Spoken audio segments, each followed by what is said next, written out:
doing it? Yes. Okay. We are good to go. Hello, everyone. I'm Angela, And I'm Dan. and welcome to another episode of the Grim Cult Society. Today's episode is about feeling things before they actually happen. We're going to go through a few movies and some personal experiences that are similar to those movies. And let's get into it, Dan. All right. So what are we going to hit first? So I think we are going to go with The Shining. Ooh, that's a fun one. I enjoy The Shining very much. Yes, it's one of his favorite. Especially Stanley Kubrick's version. I've never read the book. Yes. I hear there was a little animosity between the writer of the novel and the filmmaker. But I actually liked Stanley Kubrick's version. Yeah, I think we attempted to watch the, what was it, the TV series? Was there? Was there a TV series? I don't recall. The one with that. Oh, yes. You're right. Yep. Because you had noticed that the license plate was wrong, and I don't know. Yeah. The color of the car and all of the fun stuff, yeah. But it wasn't. According to what I've read, Stephen King's novel, the TV, the one made for TV was actually more in line with what Stephen King intended. Like I said, he was not very happy with what Stanley Kubrick did, but I loved what he did. Oh, yeah, and many people would agree with you, I think. Mm-hmm. So with The Shining, we're going to talk about Danny and how, not this Danny. No. No. Well, we might get into some of that. But Danny from the Shining. So Danny has some psychic abilities, and unfortunately, I feel like most of it's connected to some type of emotional dread. Oh, yeah. Where like trauma. Yes, trauma-based, and unfortunately, it seems like he doesn't quite understand. He doesn't understand it. It just happens to him. Just happens. Yeah. He doesn't ask for it. It just comes. Yeah, so he really is reacting as his brain does. Mm-hmm. And as you all know, if you've seen it, the father, what's his name? Jack? Yeah, Jack. Jack Torrance. Jack Torrance ends up getting a job in a hotel. Groundskeeper. Over the winter in the mountains. Perfect setting for a writer, which is what he was. Yes. He thought, what a great opportunity. Do a little bit of work in the daytime, and then spend all night just writing. That would be a great. And you know what's funny is I think like that would be a dream for you, like we're living in that right pure now. Isolation. At least I have the capability of going out. I think I would go. I would be the one going crazy. Nope, I'm perfectly fine inside. I love it. I'm definitely not the type that can stay inside the house all day.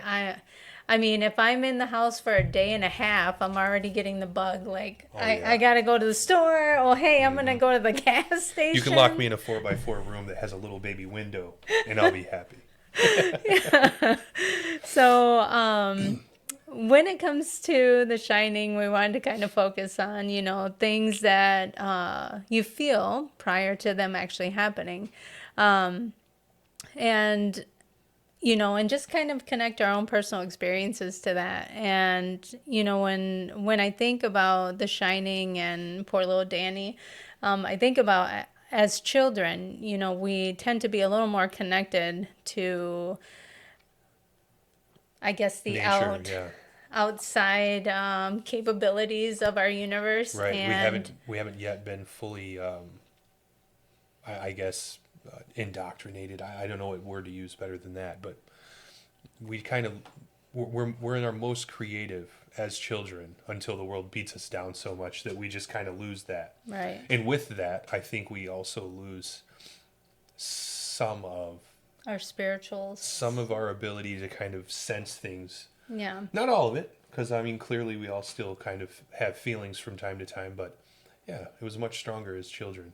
Yeah. I mean, I think back when I was a kid and, of course, I never had some big long hallway. However, it was probably like 3 or 5 feet long, but it felt like it was like the longest. Like, did it ever grow on you as you're trying to reach the other? Yeah, it's kind of like you feel like it's the farthest thing away, and then it's dark, and all you can do is like close your eyes and hopefully run. Oh yeah. And then because you already know the senses, you're feling everything, and you're kind of like, I know my door's here, and then you quickly hurry up and get in. And so you didn't have a light at all? Well, my mom was really strict about lights. Yeah. I had the similar same, to you. Yeah, I had the same. Yeah. And I would put my blankets over, and then I would just kind of sit there and breathe, and my heart would be racing. Oh yeah. And then all of a sudden, I would try to start pulling down my blankets, and then I would think, at the end that something's gonna be there. Oh yeah. Yeah. Not that I ever really saw anything, but there's always a dark corner, you feel it. Dark something. You just feel that, yeah. Where I would quickly try to go to bed. Our son is very similar to that. Our youngest son, ever since he was a child, would always he's always had to sleep with the door closed. Yeah, he does not like to see the void of an open doorway. He doesn't want to see similar to there. Dan. Yeah. But for many years, he would tell both Dan and I that he would see somebody, see a man in the corner. And I'll tell you, it doesn't matter how steel-nerved you are as a person. When your child looks at you and says, "There's a man standing in the corner," it gets to you a little bit. Yeah, you're like, quickly, like doing the whole horror, movie, hold on a minute. You comfort the child, you let them know there's nothing there, and then you run back to your room, hoping that whatever they saw doesn't get you. Yes. So I think, when we think of, Danny, he has to go down those long hallways, go in a big old kitchen by himself. He handled it like a champ. He did. Really, if you think about it, he was alone just... I know, and I just sit and think I was a scaredy cat about everything. Oh, yeah. I would never, ever do anything that Danny did. Like you, my house maybe was set up a little differently. The lights were never where you needed them. The switches, I mean, they weren't where you needed them to be. For my bedroom, the hallway, I had to go up the stairs. It was a big flight of steps, and then around, then go back down the hallway into my room with attics on both sides. Oh. But the light switch for the hallway was only downstairs where I entered the hallway. And my parents, they were a little bit on the cruel side. They would not turn the light off for me when I asked them to. So I'd have to soldier up the stairs with the lights off. Oh, God. So I'd run, just running. My dad, of course, yelling, "Yeah, stop stomping up the stairs!" Like, dude, I got to get up there without dying. Yeah. Okay. So then I'd get to my room, and the light switch for my room was right inside the doorway. So I'd turn that on so that I could scan everything around and make sure that there really was nothing there. But it didn't help a lot. I mean, and I went through this for many years. And my basement was the same way. Oh, there was no light switch at the top of the stairs. And the laundry room was down there. And I had to go down to do laundry. So, and there was no light either. We didn't have windows in the basement. So I'd have to run down those stairs and then go to the middle of the laundry room and feel around. I'm doing this the whole way because I can't see. There's a string hanging from the ceiling. Yeah. That's the light switch.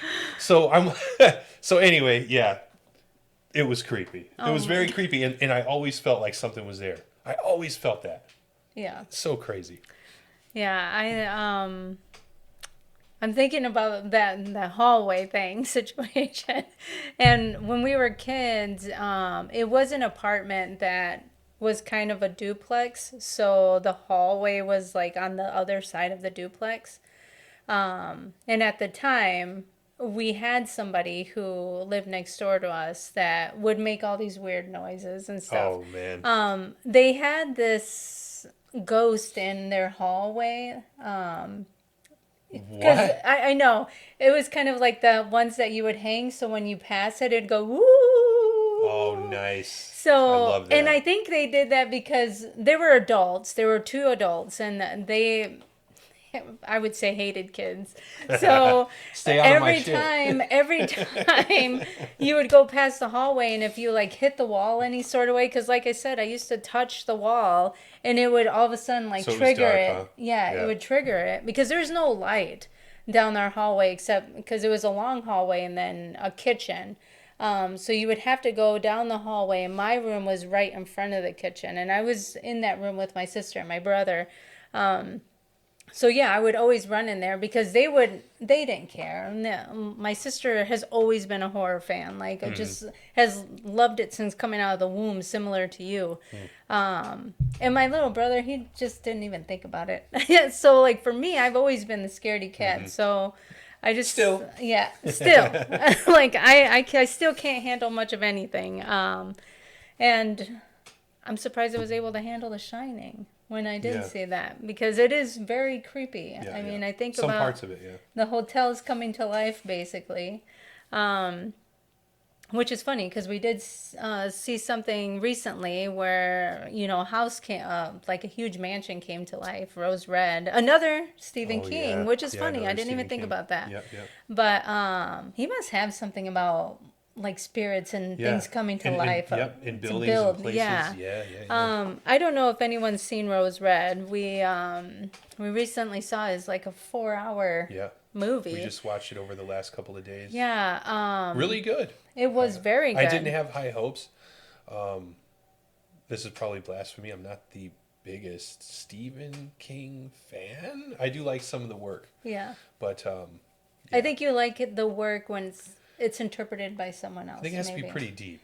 I like things that have a little bit of. I mean, you like Misery, and you like. Misery's good. It's pretty good, except for the end. Like the end is the reveal. weird. I'm not a big fan. Oh my goodness. Just alien stuff. Anyway, I'm digressing a little too much here. I apologize. No, it's okay. But you know, it's weird that as a child you feel that connection. You feel like there could be things watching you, or. And I feel like it's stronger when you're a kid. However, when you're an adult, it tends to kind of go away just a little bit. I mean, for me, it's still there. No, I don't. It's not. It's just not as for me. But I do still have that thing where I'm not a big fan of the open door either. Like a closet, for example. I want the door closed while I'm sleeping. It's shower curtains. I want a little warning if something's gonna barge after me. I need to hear I need that audible doorknob clicking. You know. Yeah. And for me, I don't know. Like I'm similar to Ren, where it has to be close quarters. Like I have to be able to hear the door go off or anything. I can't. And unfortunately I have to. Sleep with a lot of loud things sound. I think we've all got that a little bit. Sound I don't machine want to hear the fans. cats rustling in the house and then have to get up and think that something is in there that shouldn't be. I know. I've got a fan going. And I feel like, you know, our wind up here is so loud where just you can hear every single thing, and it's so flipping creepy to me. You get the little whistles through the screens. I don't like that. It's fun. I like that. I know you do. It's like rain on a tin roof. To me, I love those sounds. But you know, with going back to Danny is able to kind of feel danger before it happens. Wait, but we were on Rose Red, I thought. Well, and Rose Red is similar. Okay, where, you know, both movies have living spirits. Oh, yeah. And those spirits are really basically trying to take your souls. I think Rose Red arguably was worse. I do as think, far as like the spirits that were involved, or the you know, apparitions or whatever you want to call them. Yeah, I mean it. I tend to like, and that's one thing for horror movies. I love like psychological thrillers, anything like folk related. Oh yeah, same here. And for me, like Rose Red was just really great from a psychological thriller type of thing. It did have some jump scare scenes, and but also made you think too, like how quickly you can be possessed in those type of situations, whether it be from a spirit or from your own like greed of things happening. Like in Rose Red, the psychologist wanted. Oh yeah. She wanted this scientific proof, and she didn't care who died about it. Yeah. And for Jack Torrance, in a way, she was Jack Torrance. Yeah. Like almost all the horrors were probably kind of coming through her. Yes. In a way, I mean, and if it wasn't for her, nobody would have been there in the first place. She was going insane by the end. Like, she was, And all the horrors in The Shining manifested through Jack Torrance. Yeah. Like, and there was nothing there for Wendy. Is it It okay? is Wendy and Danny. There was nothing there. I mean, Danny had the stuff going on in his head, but all of that was manifesting through Jack Torrance. So he was the real kind of possessed, if you want to say, person. And in this one, there was a lot of stuff going on, but I feel like if that doctor hadn't initially chosen to do the study in this house, none of this would have happened. All of those people would still be alive, including herself. I think she died at the end. She did. Yeah. But yeah. Sorry, spoiler alert. Yeah, I'm going to have to put that in the beginning. Hey, there may be some spoilers in here, and we'll list the movies, but yeah. Yeah, so, you know, if you can find it. Right now, luckily, it's streaming on YouTube. Yeah. It is streaming on YouTube if you're interested in watching it. Don't know how long it'll be there, but correct. It's there in all of its glory, all 4+ hours. Yes. Next, we did see Hereditary this weekend, and we did see another movie that was similar to kind of like possession / mental illness, curses. I'd say witchcraft. Maybe. Witchcraft, yeah. Evil end of what it. was it called? It was Parawangan or something like that. Yeah, it's an Indonesian. Perwangan. Parawangan or something. Indonesia. Yes. And I think I was just on a kick on watching some movies. So for Hereditary, we this one kind of felt a little different. I had seen it before, but I think because of how creepy the feeling of that movie is, I couldn't really get past like some of the parts, especially because of the music. Which one now? Hereditary. Oh yeah. Now that one really stings the viewer. Yeah. It's a ride basically from start to finish with all of those sounds that he puts in that movie. The drumming, like the boom, boom, the in and out. And it's there when you don't feel as a viewer it should be, which gives you the sense that something is always watching. Something is always there with you as the viewer almost. Yeah. So it there's fits a lot into of, your life almost. And I think with that music, it's just because there's a lot of like long shots that are happening. Like you're sitting there and you're anticipating something, like you know something's going to happen, but you're just sitting there with it and you're like, when is it going to happen? When is it going to happen? And all of a sudden it happens and it's like, oh shit. Or you get long stretches where nothing happens. Yeah. And it's really nice because it's just like tension on top of tension on top of tension. And then eventually you get the relief from something jumping out and being, creepy. Yeah. And then it slows down again. But yeah. And I think, well, this time around, I think because I kind of anticipated what was already going to happen, it wasn't such a shock value. Yeah. I was able to actually enjoy it and see it from a psychological standpoint, how traumatic it could be to lose a child. And just how different people grieve. Yeah. So, and I could sympathize with the mother, but I felt bad for the child, the son. But yeah, it was some of the jump scares still got me this time around. I'm not good with jump scares, and I feel like there's some parts in there where you're just kind of like, oh crap.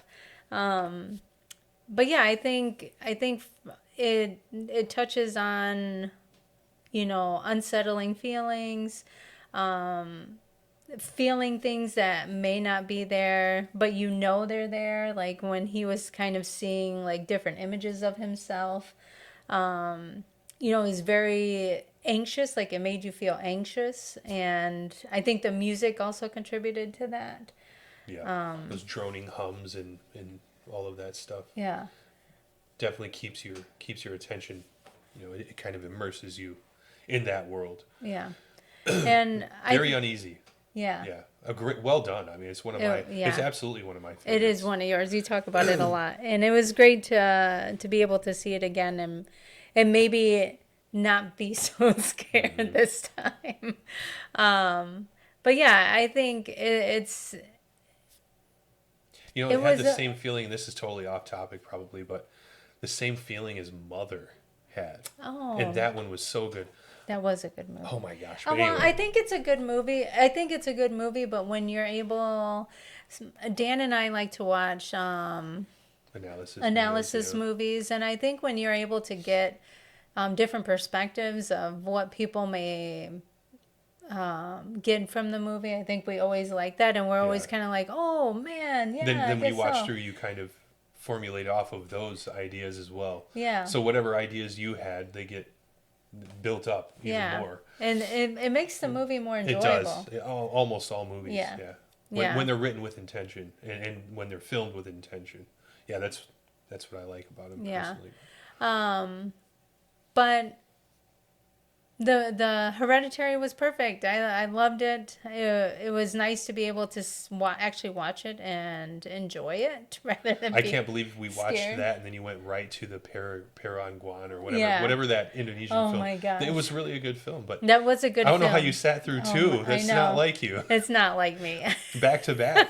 And you had to read subtitles for the second one. Oh my gosh. Yeah. And usually, what's funny is this ritual started that when Dan and I first got married, he used to watch a lot of horror and just be like, I just want you to sit with me and see if you can get into it. And I wouldn't. And then I would just pass out.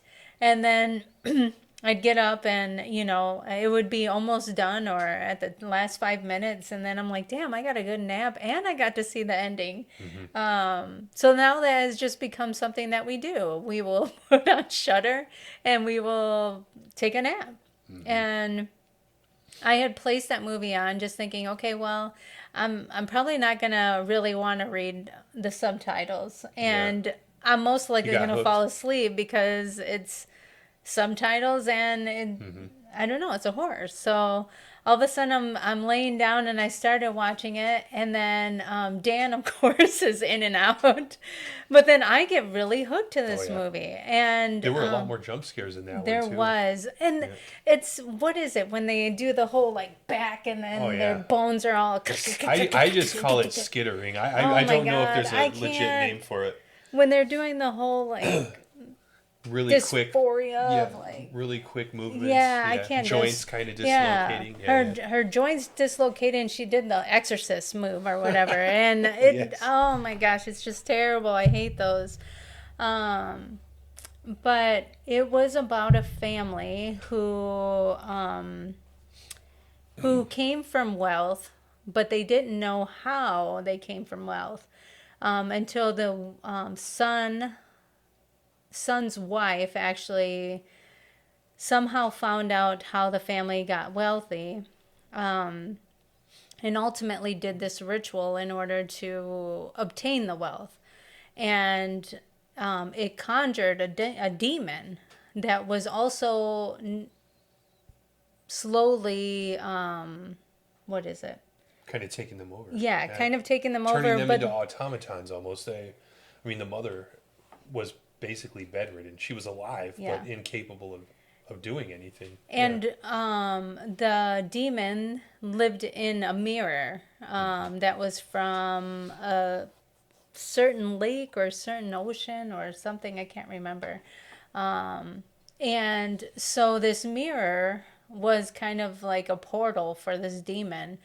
And ultimately, like, it had a lot of jump scares, and it just connected like family curses and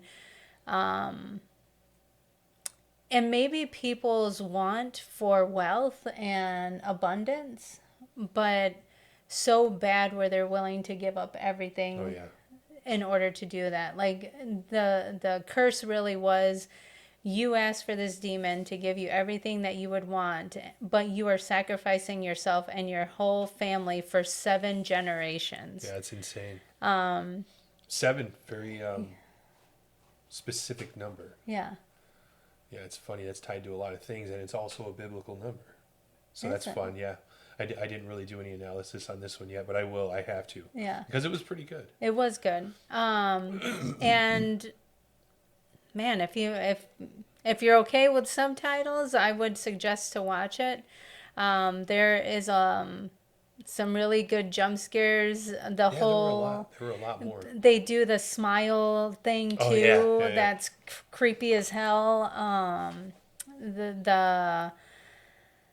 And it kind of just makes you think too. I don't know. I always think of things from like a psychological standpoint, and it just made me think like, geez, a lot of people, even myself, always want something more than what I have. Well, that's everyone. Yeah. Yeah, and it's like we never learn how to just be satisfied with what we have and where we are. Correct. It's always, and I feel like we're trained into that, but yeah, we just don't take the time to appreciate what we do have. Right. There's always something new. There's always something more out there. Yeah. And so usually when I do watch those movies, it puts things in perspective for me for maybe a month. So I think like even just watching Hereditary and this movie together, many of the main themes is, from a parenting perspective, is not being able to connect with your children. Being so busy in your life that you do not want to connect with your children. And I mean, personally, that's, unfortunately my mother had to work a lot and I wasn't able to connect with her as much as I wanted to. But I also see that in myself, where I'm constantly working and we're constantly doing things, and it becomes then overwhelming to then have maybe that one single moment to say, okay, let's sit down and chill, just me and you, let's talk, let's figure things out. So yeah, I think, I definitely maybe got something different from the movie. I've seen some analysis on these, specifically on Hereditary. And there's a lot of different connections to certain things in the movie, but to me, that's what I mostly gathered was, unfortunately, with the death of her child, that seemed to be the one time where now she wanted to spend time with her. Right. Where she was trying to force her to basically I think get out of my face. That's a little bit of that post-trauma guilt. Yeah. She didn't make the time. And as a matter of fact, the accident that resulted was because she forced that situation, because she didn't have the time, or she didn't feel like spending the time with Charlie. Mm-hmm. So you take her, and we all know what happened after that. So then the mother was just guilty as can be, and she kind of took it out on her son, which wasn't the way to go. Yeah, I forget his name now. The brother son. The son was weird. What was his name? I cannot recall at this point. But yeah, throughout, after the death of his family member, he was seeing things. He was seeing visions of some possibility of things that were happening, and so was his mother, seeing visions of things. Peter. Yeah, that's right. And just feeling the dread of like knowing that things are around, things are conjuring in his room and outside where, but it's not actually visible. Like he's the only one that can see it.